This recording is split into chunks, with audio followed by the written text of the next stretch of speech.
はい、皆さん、こんにちは、ジローです。本日も僕の動画を見に来てくださり、ありがとうございます。今回は、日本で法律が変わるかもしれない、法律が変わる可能性があるということについてお話ししていこうと思います。はい。で、日本にはね、本当にたくさんの法律があります。で、みんなさ、日本にどういう法律があるか知ってる？で、僕はね、日本に住んでるんだけど、別に全ての法律を、把握しているわけではないんだよね。うん。で、法律に違反してしまうとね、罰金を払わなきゃいけなかったりとか、あとは、牢屋に入らなきゃいけなかったりとかするんだよ。うん。で、今回、法律がどう新しく変わるかもしれないかっていうと、それはね、国旗に関連してるんだよね。うん。日本の国旗に関連して、法律が新しくなるかもしれません。うん。で、みんなさ、日本の国旗どういうものか知ってる？日本語を学んでいる皆さんにはね、日本の国旗がどういうものなのかっていうのをね、知っておいてほしいなって思うんだけど、そういう僕もね、別に世界の国旗をたくさん知ってるかって言われたら、別にそうでもないんだよね。何個ぐらい国旗知ってるかな？うん。それはさておきね、今回新しく、作られるかもしれない法律だよね。いや、ごめん、間違えた。法律が作られるかっていうよりは、すでにある法律が、新しくアップデートされるかもしれないんだよ。うん。で、それをね、法律の改正案って言うんだけど、参政党というね、政党が、改正案を国会に提出しました。うん。で、参政党という政党はね、日本では野党なんだけど、与党も来年に、似たような法律をね、国会に提出するんじゃないかと言われております。はい。で、それがね、どういうものかというと、刑法っていうすでにある法律が、改正されるんじゃないかって言われてるんだけど、日本国国章損壊罪というものが新しく新設されるんじゃないかなと言われてます。で、まだこれね、決まったことじゃないんだよ。うん。これから、日本ではね、国会っていう機関で法律が作られるんだけど、そこでね、この法律作っていいよっていう風に決まらないと、法律っていうのはね、作られないんだよね。うん。だから、まだね、その新しい法律の改正案が出されただけだから、これがね、必ず、決まるっていうことではないんだけど、この日本国国章損壊罪、難しい日本語だね。うん。でもね、漢字を見れば、どういうものかっていうのはね、予想つく人いると思う。うん。で、これがどういうものかというと、すでに提出されたものはね、どういうものかっていうと、日本の国旗を侮辱する目的で、損壊、除去、または、汚損した場合、2年以下の拘禁刑、または20万円以下の罰金を課す。ということで、難しい日本語だね。要は、日本の国旗を侮辱して、汚したりとか壊したりしたらダメだよっていうことだよね。うん。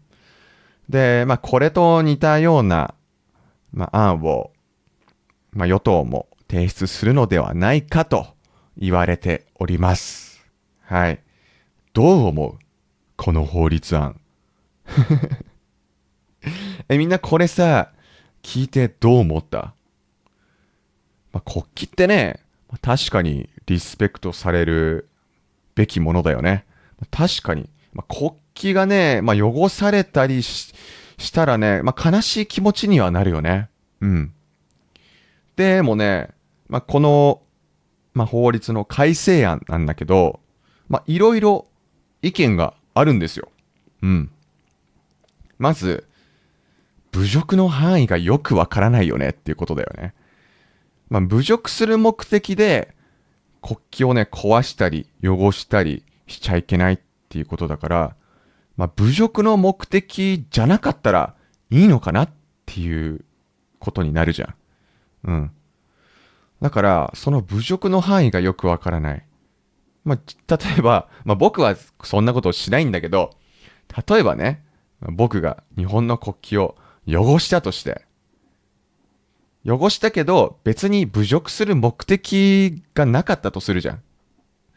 その時に、いや、侮辱する目的じゃなかったんですって言っても、認めてもらえるかはわからないよね。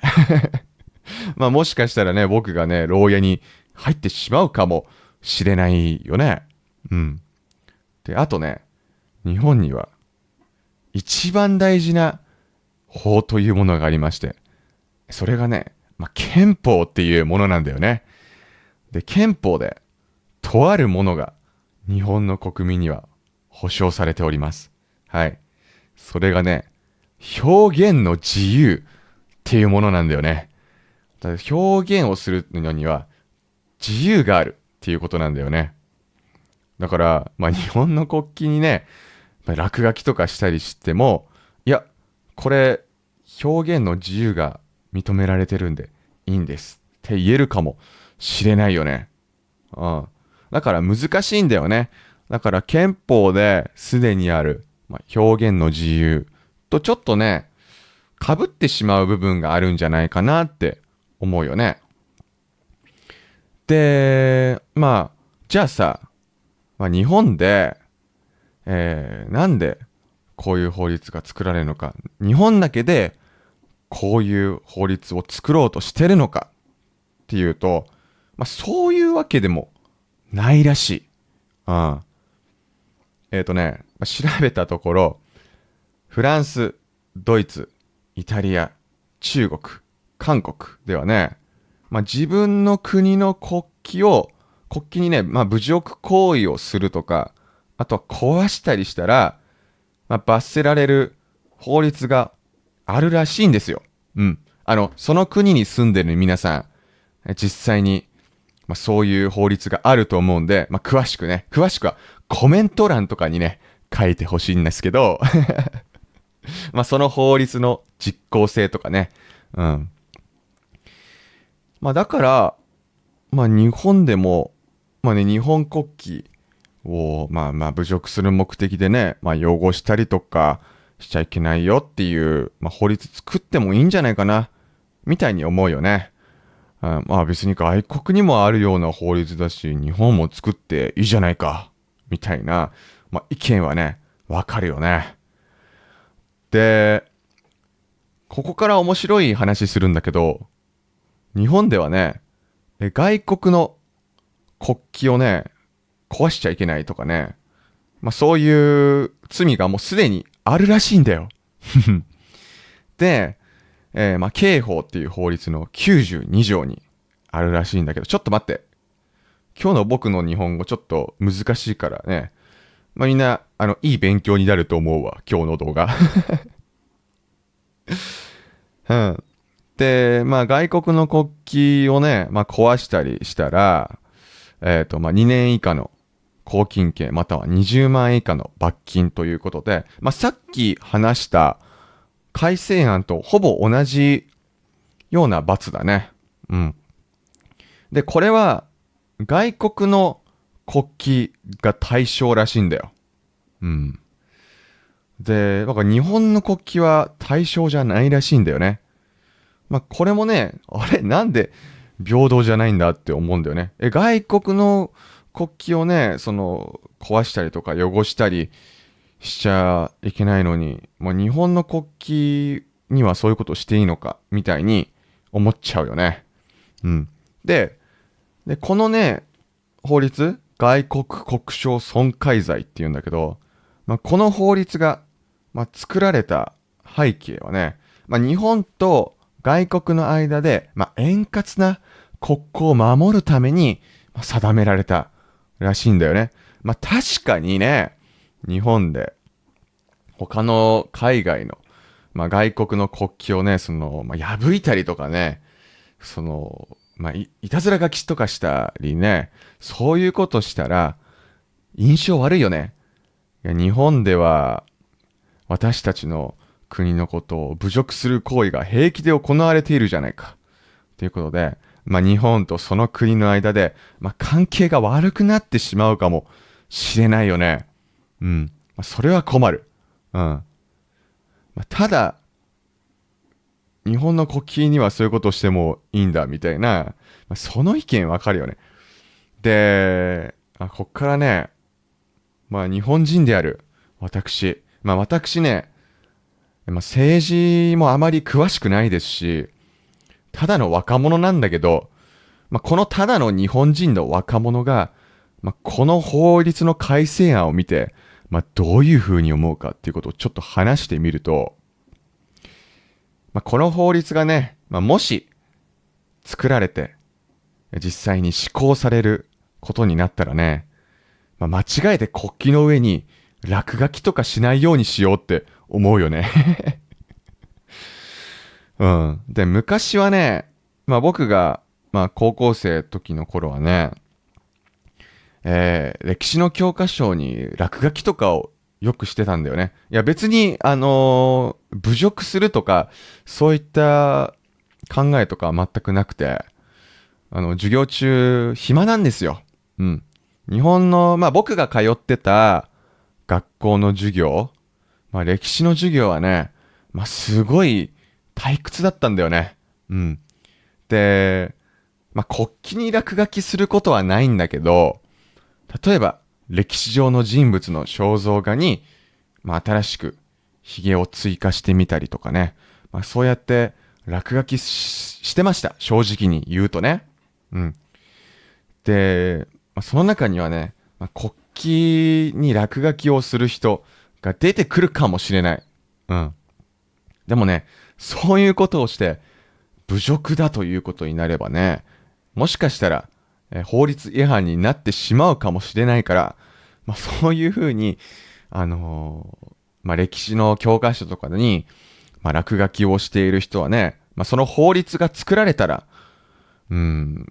気をつけてほしいなって思うんだけど、真面目に考えるとね、別に今、特に大きな問題が起きてるのかなっていうと、特段大きな問題は僕の耳には入ってきてないんだよね。例えばこの法律がないせいで、日本の国旗がいつも侮辱されていて危ないとか、そういうふうに考えたことはないんだよね。だから、別にこの法律作らなくても作っても、特に僕たちの生活が良くなるとか、治安が良くなるとか、そういう風には思わないんだよね。うん。ただ、個人的に引っかかるのは、さっきの、外国国章損壊罪っていう、罪だよね。確かに、日本とね、外国の間で、国交を守るという目的でね、海外の、外国の国旗は傷つけちゃいけませんよっていう、そういう、決まりがある。それは理解できます。うん。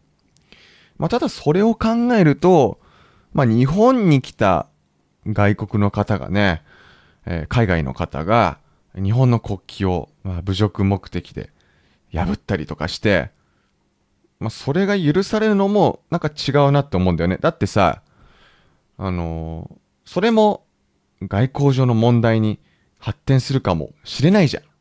うん。だからそれはね、ちょっと日本の国旗も、他の国旗も、日本国内は全て平等で、なんだろうな、壊しちゃダメとか、いたずらしちゃダメ。その侮辱目的でそういうことはしちゃダメだよっていうふうに、まあ平等に決まりを作るのがいいのかなって思ってる。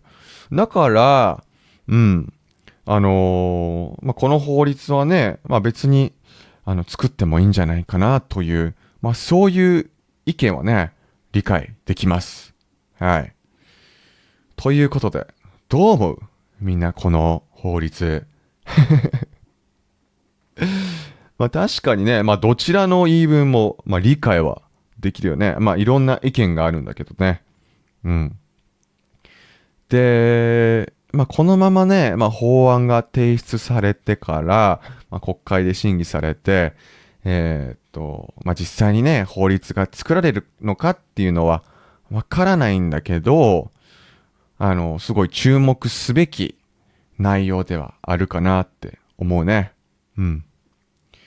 で、ここからはね、まあ、日本人にとって日本の国旗ってどういうものなのかっていうことを話していこうかなって思うんだけど、僕はね、デザインは結構好きなんだよね。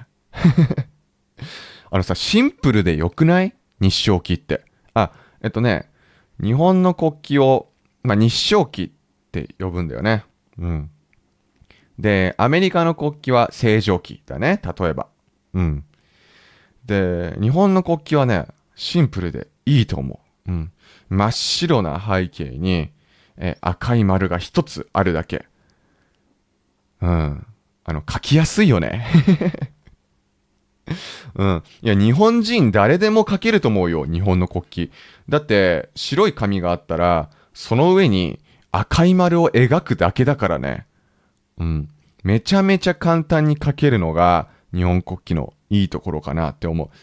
世界にはね、書くのが難しい国旗っていろいろあるからね。うん。それと比べたらね、日本の国旗は書きやすいなって思います。うん。で、みんなさ、日本の国旗のその赤い丸、あれが何かわかる？うん、日本人はね、あの赤い丸を、まあ、日の丸って呼んでるんだけど、そうです。あの赤い丸は太陽なんですね。うん。あれは太陽を表しております。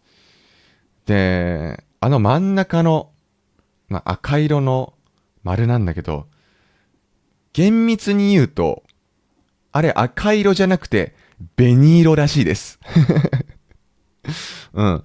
まあ、だけどまあ赤色でもいいと思うんだけどさ、まあ僕はあのデザインはね、シンプルでいいなって思うんだけど、日本の国旗への日本国民のイメージ、まあ日本国民から見たイメージってどういうものかっていうと、もしかしたらね、みんなが思うみんなの国の国旗へのイメージとは、もしかしたらちょっと違うかもしれないね。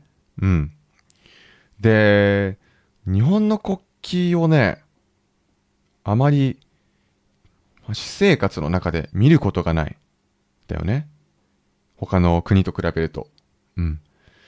で、もちろん、僕のこの家に日本の国旗はないんだよ。うん。で、これがね、ちょっと他の国と違うのかなって思ったんだよね。で、まあなんか、その国の国旗のイメージって、まあ国それぞれだと思うんだけど、例えばね、僕がヨーロッパに留学していた時はね、イギリスから来た、友達がいたんだけど、まあ、その人はね、ユニオンジャック、だからイギリスの国旗だよね、をデカデカと部屋の中に飾ってたんだよね。で、他にはね、僕が、留学中に仲良くなった韓国人がいたんだけど、その韓国人の友達も、でっかい韓国の国旗を持ってたんだよね。で、まあその国旗はね、まあ、サッカーとか、まあ野球とかそういうスポーツの試合に持っていくために、まあ、でっかい韓国の国旗を持ってるっていうことを言ってたんだけどさ、それをね、日本人がやってるって考えると、正直ちょっと違和感があるんだよ。うん。僕ね、日本の国旗家に持ってないんだよね。もちろん、その日本国の国旗をね、家に持ってる人もいると思うんだけど、日本ではね、日本の国旗を、持って、なんか、飾ったりとかしてるとね、ちょっとこの人、保守的な思想を持ってる人なのかなって思う時があるんだよね。てか、そういう雰囲気があるんだよ。うん。なんでだろうね。うん。だからね、僕の留学中の友達みたいに、例えばね、僕が日本人の友達の家に遊びに行って、大きく日本国旗が部屋に飾ってあったら、あれこの人ちょっと保守的な思想を持ってるのかなっていう風に思うんだよね。これ不思議だよね。なんでなんだろうね。ただただ、自分の国のね、国旗を掲げてるだけなんだけど、そういう感じに、思うこともあるんだよね。それはね、僕の人生の経験上、そういう風に思っちゃうだけであって、人によってね、そう思わない人もいるかもしれないんだけど、日の丸ってね、そういうイメージなんですよ。うん。でも、面白くて、日本人はね、そのイギリスのそのユニオンジャック、うん、とか、あとアメリカの星条旗のデザインが入った服をね、着ている人たくさんいるんだよね。うん。そう、デザインとしてね、好きな人がたくさんいる。うん。で、逆にね、その日本国旗のデザインが入った服をね、着てる人を僕はね、全然見たことないんだよ。うん。そう。だから、例えばね、イギリスに行って見るユニオンジャックの数よりも、日本で見る日照旗の方が少ないんじゃないかなって思うんだよね。でもちろんね、年末年始とか、すごい大事なイベントごとの時はね、日本の国旗がね、その街中に溢れるんだけど、普通に過ごしててね、日本国旗を見ることがあまりないんだよね。うん。でももちろんね、サッカー日本代表とかは日本の国旗をユニフォームにつけてるよね。で、そのサッカーの日本代表のユニフォームをね、着て街を歩いてる子供たちとかは、よく見かけるけど、普通の洋服でね、日本の国旗がデザインに入った服を見る人っていうのはね、服を、日本の国旗のデザインが入った服を着ている人を見ることがね、あまりないんだよな。うん。だからなんかね、面白いよね。これが、日本国旗の現状なんだよ。でもね、僕としては、さっき言ったみたいに、シンプルなデザインで、なんかいいなと思うから、もうちょっとね、なんて言うんだろう。日本国旗を、手軽にうん、着こなすとか、日本の日照旗をね、手軽に、身につけられるようになってもいいかなとは思うんだけどね。だってさ、だって日本人なのにそのユニオンジャックとかさ、星条旗の、デザインを服で着てるの、ちょっとおかしくないもちろんね、ユニオンジャックとか星条旗はかっこいいですよ、デザイン。うん。でもね、日本の国旗のデザインもね、シンプルでいいと思うから、そういうデザインが入った服がね、流行ってもおかしくはないかなとは思うんだけどね。うん。はい。なんかそんな感じでね、日本の国旗の扱いはね、もしかしたら他の海外とは、ちょっと違うかもしれませんね。うん。はい。というわけで、今回はね、日本で法律が新しく変わるかもしれない。変わる可能性があるよっていうことを、話してきたんだけども、みんなどう思った？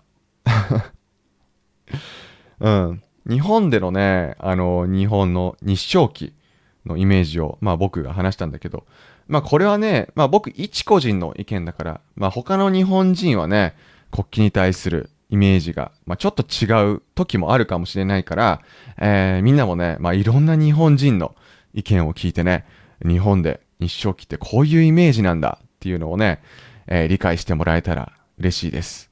はい。で、みんなはさっき話した日本の法律の改正案、どう思った？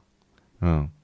やっぱり日本で新しく法律が作られるとかそういう時になると、やっぱり日本人からの視点だけで、考えてしまいがちなんだよね。それももちろん大事なことだよね。日本の法律ですから、日本人が考えること、すごい大事なんだけど、やっぱりね、海外からの意見っていうのが、なんて言うんだろうな、鋭かったりとか、貴重な意見になったりすることってあるんだよね。あ、この意見は日本人の僕では思いつかなかったなとか、そういうふうに、思うことって結構あるんだよね。はい。だから、この法律の改正案にね、すごい興味を持ったっていう人はね、ぜひ、皆さんの意見を、コメント欄に書いていただけると助かります。はい。ということで、今回の動画はこれで終わりにしたいと思います。今日も見てくれてありがとうございました。また次回の、動画も楽しみにしていてください。それでは今日はこれで終わります。バイバーイ。